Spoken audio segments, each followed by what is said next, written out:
or I guess I'm just confused on this subject. I think I think you can still have, a coherent sense of self, but that, may be made up of, of multiple like past selves. Yeah, or this coherent sense of self, which legitimately, you do play different roles in that. You play a role as, as a student, as a mother, as a whatever, or as a part of a member of a family, and so lots of one gets as a certain member of, one gets one's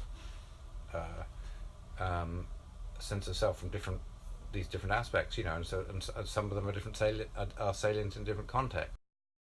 Shape, and we try to shape that. I meant you look, like the way an office is set up. Is it, partially about getting the things done you want to, but it's also partially about enabling the sorts of social interactions one has.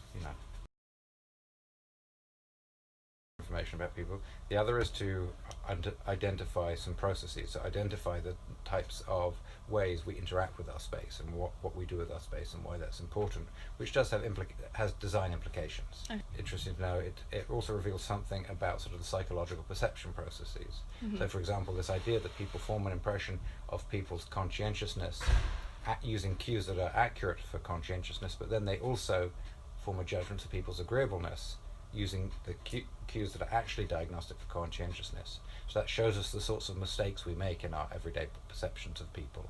So, as somebody who's being perceived and as somebody who's perceiving others, that's a useful thing to know. To know that, hey, people are forming this impression, this false impression of me. My name is Sarah Jasmine Montgomery. I go by my nickname, Jazz. My name is Kelly Gibson. Sophia.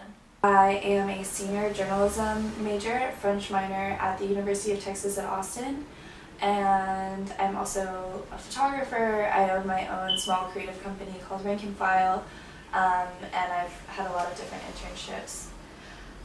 Studying psychology. I want to go into child psychology if I do end up going through with it, because I love kids. I'm Hispanic. I'm from Mexico. Both of my parents were born there. 24. I've lived in Austin for about 6 years. RT out. I work as a cashier at Ramen Tatsuya, and I play music. And I'm writing music. Well, my mother is half black and half Mexican, and my dad is half white and half Korean.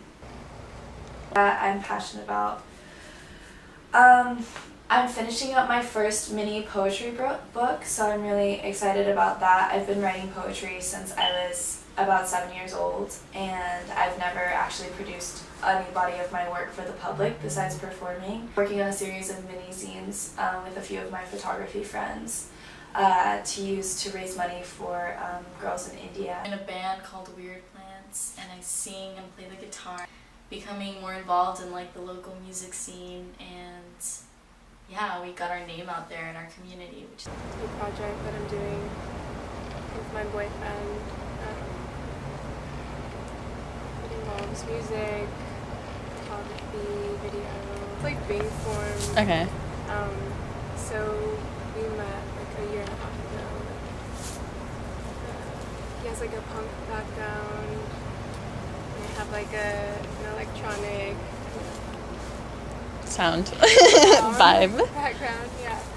And so what we're writing is really interesting together.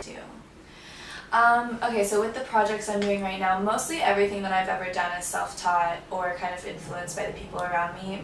Both of my parents are writers, and so writing just kind of came naturally to me, whether it was like journalism or poetry or short stories or anything like that. Music, which is really new, being involved in the music world, I just kind of translated from journalism, which I was photographing concerts and photographing musicians, into like learning more about the industry and what makes good music and bad music and that kind of stuff. Always been really into music since I was young.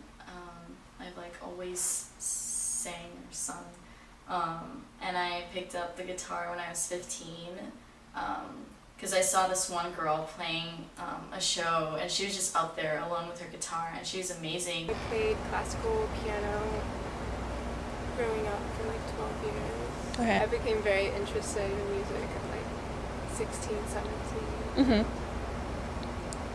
realized that I could creatively express myself that way. My bedroom is my favorite place in the world. It is my sanctuary. I think I've spent so many years all throughout high school and middle school, my whole childhood. I moved almost every year. So I got really used to uprooting everything and putting it back in a different way. And I love my room. It means everything to me. Like, it's just me in this room. Like, all of my favorite books are here. Like, books that that I read growing up or like in high school when I was like, and they all have like an attached memory to them. Like, I remember what I was going through. We live together, and I feel like that kind of dictates how the space turns out, because it's not just like one person's space. Mm-hmm. So it's very like dynamic and complicated and beautiful at the same time. I feel like my space is very versatile and it's very flexible and free, like me. But it's also very clean and minimal because I know that I have to it's not lasting, it's not forever. I try and keep it very clean and like balanced because I feel like the world is really cluttered, and so I try and keep my walls very clean, and my aesthetic is really like all white furniture. Everything on my wall has meaning to me because it was either a gift or something that someone made for me or something that I made myself.